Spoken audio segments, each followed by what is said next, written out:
ችግሩን ለመፍታት የገባበት ሁኔታ ራሱ መፍትሄዎችን ለማየት የሚያስቸግር ሁኔታ ይሆናል። ማን ነው የሚያወራው ብላችሁ አጣቁም። አንዳንድ ጊዜ እዚህ ውስጥ የሚወራ ወሬ እኮ አለ።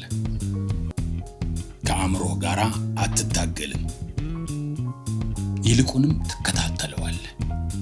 ምን እያደረግ? ክትትል ደግሞ ርቀትን ይፈጥራል። ቢያንስ ይህንን ስቃይ አውቀዋለሁ፣ ሌላ ስቃይ እንዳታመጣብኝ። እሱን መልቀቅ ያንተን አንድ አካል እንደማጣት ይሰማል። አእምሮ በዛ ጉዳይ ላይ መጨነቅ ጠቃሚ እንደሆነ ወይም እንዳልሆነ አይጠይቅም። የሚጠይቀው እርግጠኛ ለመሆን ደግሞ የነርቭ ስርዓትን ያውከዋል። እርግጠኛ ባልሆነ ነገር ላይ ይታወቃል። ከማያውቀው ነገር ይልቅ አደጋ እንኳን ቢኖረው የሚያውቀው ነገር ላይ ደህንነት ይሰማዋል። አሮጌው ፕሮግራም መታደስ አለበት፣ አፕዴት መደረግ አለበት። ሶፍትዌሮች በየጊዜው አፕዴት እንደሚደረጉት ማለት ነው። ችግር ፍሪ የሚባል ነገር የለም። እንደ ቤቱ እንዳያያቸው ግን መፍቀድ ማቆም አለበት። ብዙ ነገሮችን እንነጋገራለን። አእምሮ እኮ የሰለጠነበትን ስራ እየሰራ ነው። ነገር ግን አንተ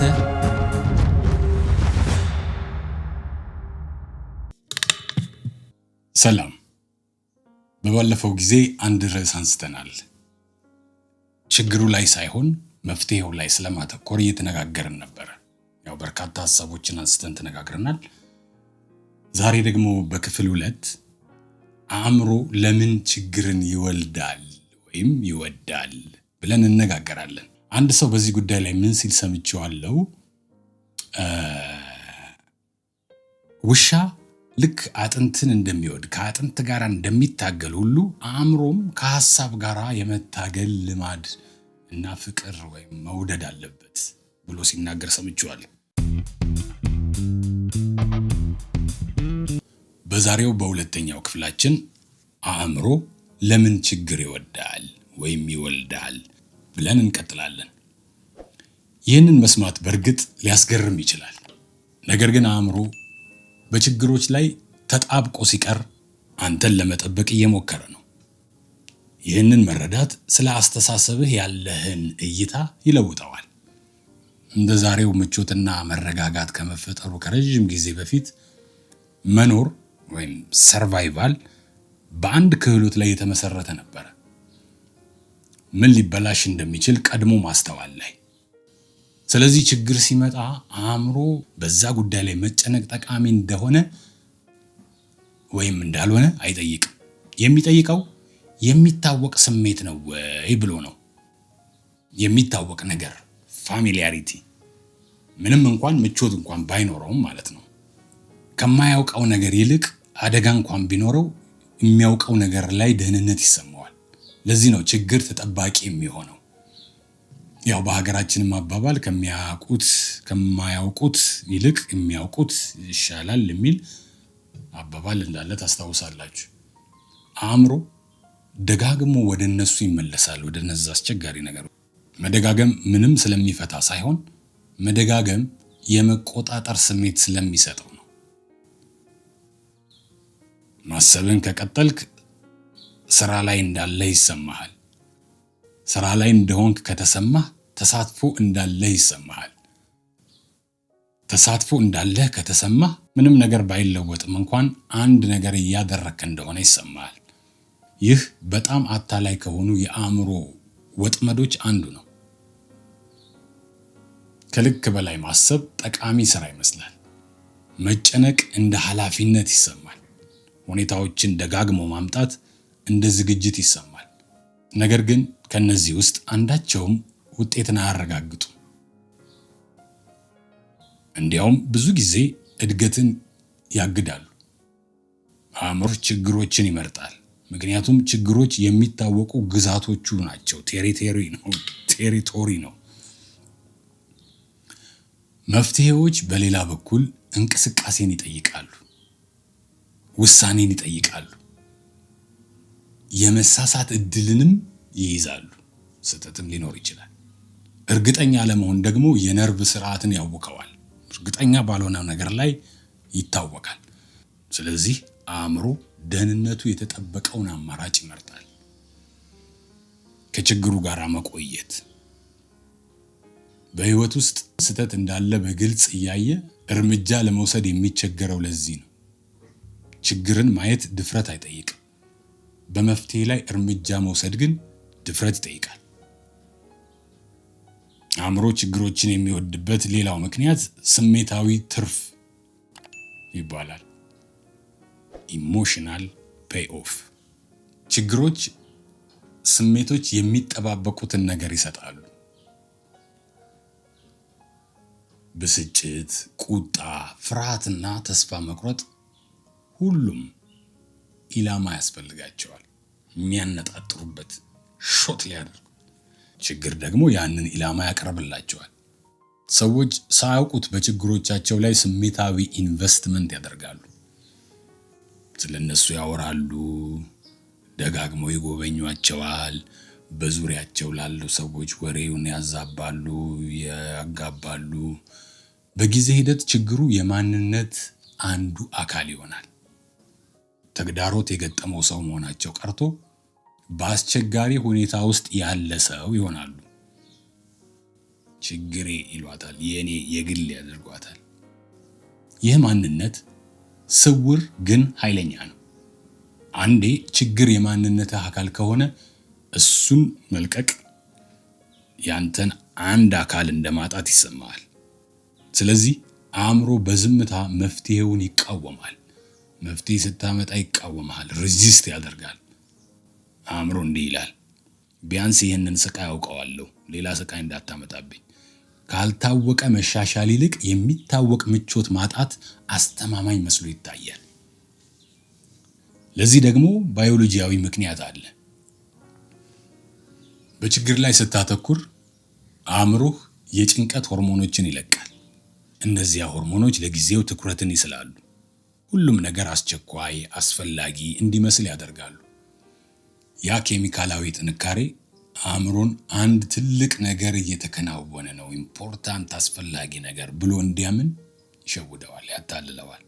ለረጅም ጊዜ ለጭንቀት መጋለጥ የፈጠራ ችሎታ ይቀንሳል፣ እይታ ይጠባል፣ አማራጮች ይጠፋሉ። ስለዚህ ችግሩን ለመፍታት የገባበት ሁኔታ ራሱ መፍትሄዎችን ለማየት የሚያስቸግር ሁኔታ ይሆናል። ፓራዶክሱ ይሄ ነው እንግዲህ፣ ተቃርኖ። አእምሮ ዝግጁ ለመሆን ሲል ወደ ችግሮች ይመለሳል። ነገር ግን እዚያ በቆየ ቁጥር ብቃቱ እየቀነሰ ይሄዳል። ሌላው ልታስተውሉት የሚገባው ነገር ወሬ መፍጠር፣ ስቶሪ ቴሊንግ ነው። አእምሮ ያልተሟሉ ትርክቶችን አይወድም። ችግር ሲመጣ ወዲያውኑ ሊያብራራው ይሞክራል። ለምን እንዲሆነ?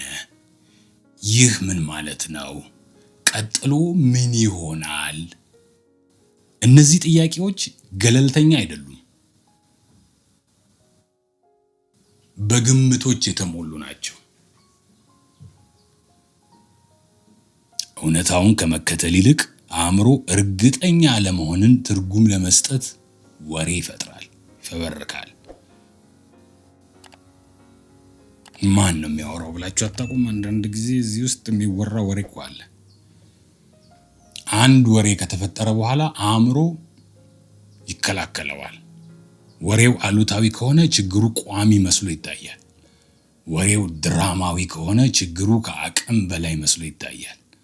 ወሬው የግል ከሆነ ችግሩ በዋጋህ ላይ የተሰጠ ፍርድ መስሎ ይታያል።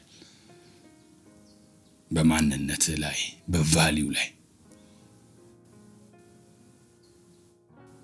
አሁን አእምሮ በሱ ላይ ትኩረት ለማድረግ ተጨማሪ ምክንያት አገኘ ማለት ነው። ምክንያቱም ችግሩን መጠራጠር ወሬውን መጠራጠር ማለት ነው። ወሬውን መጠራጠር ደግሞ እውነት ላይሆን እንደሚችል መናገር ማለት ነው። በእርግጥ ይህ ንቃትህን ይጠይቃል። አብዛኛው ሰው ይህ ሁሉ ሂደት ሲከናወን ለማስተዋል ቆም አይልም። ሐሳባቸው እውነታ እንደሆነ ያስባሉ። ሁሉም ሐሳብ፣ ስሜታዊ ምላሾቻቸው የእውነታው ትክክለኛ ነጸብራቅ እንደሆነ ያስባሉ። ነገር ግን ሐሳቦች ልምዶች ናቸው። ልምዶች ደግሞ ሊሰለጥኑ ይችላሉ። አንዴ አእምሮህ ወደ ችግሮች የሚሳበው በልምድ እንጂ በጥበብ እንዳልሆነ ስትረዳ ትኩረትህን ለሚጠይቁ ለእያንዳንዱ ሐሳቦች ማመን ታቆማለህ። ይህንን ከማሰብ ለምን ማቆም አልችልም ብለህ መጠየቅህን ትተህ እዚህ በመቆየቴ አእምሮዬ ምን ያተርፋል ብለህ መጠየቅ ትጀምራለህ። ያ ጥያቄ ብቻውን ሰንሰለቱን ያላላዋል። ምክንያቱም በዚህ ላይ መጣበቅ ልምድ እንጂ አስፈላጊነት እንዳልሆነ ባየህበት ቅጽበት ምርጫ ይመለሳል። ከአእምሮህ ጋር አትታገልም፣ ይልቁንም ትከታተለዋለህ። ምን እያደረግህ ነው? ክትትል ደግሞ ርቀትን ይፈጥራል።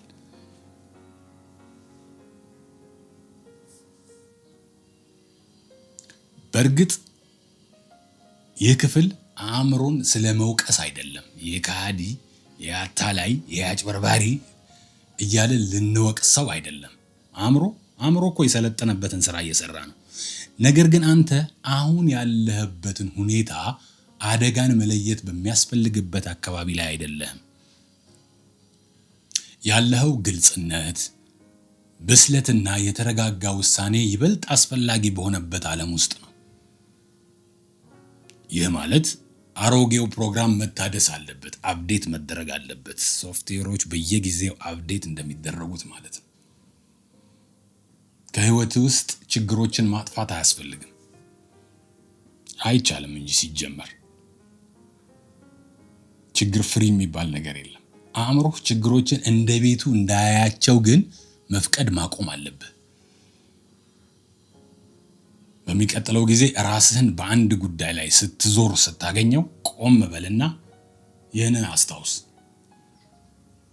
አእምሮ መልስ እየፈለገ አይደለም፣ እርግጠኝነትን ነው እየፈለገ ያለው። እርግጠኝነት ደግሞ ከብዙ ማሰብ አይመጣም፣ ከታቀደ እርምጃ ነው የሚመጣው። ስልት ባለፈው ክፍላችን እንዳየነው ማለት ነው። ስለዚህ በሚቀጥለው ክፍላችን እውነታን አእምሮ ከሚረጭባቸው ወሬዎች በመለየት ይህንን ውደት እንዴት መስበር እንደምትችል ትማራለህ፣ እንነጋገራለን፣ እንወያያለን። ምክንያቱም አንዴ ወሬው ሲሟሟ ችግሩ ስሜታዊ ቁጥጥሩን ያጣል። ያ ቁጥጥር ሲላላ ደግሞ ግልጽነት የሚመለስበትን ቦታ ያገኛል። ስፍራ አመቻቸ ማለት ነው። ስለዚህ እዚህ ቦታ ላይ ጥሩ ብዙ ቁም ነገሮችን እናወራለን፣ ብዙ ነገሮችን እንነጋገራለን።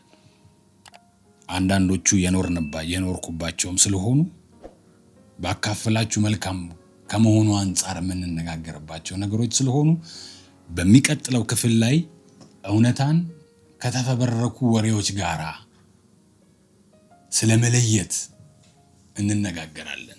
ተመልሳችሁ ነው፣ ተመልሰሽ ነይ፣ ተመልሰና።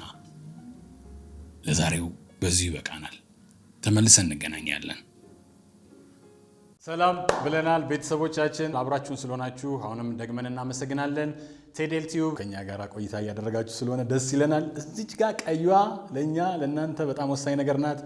ቀዩዋን ሰብስክራይብ ተጫኗት። ከአጠገቧ ደውላለች። ደውሏን ከተጫናችሁ ሁሌም የምንለቃቸው ቪዲዮዎች ወደ እናንተ ይደርሳሉ። ተመልሰን እንገናኛለን።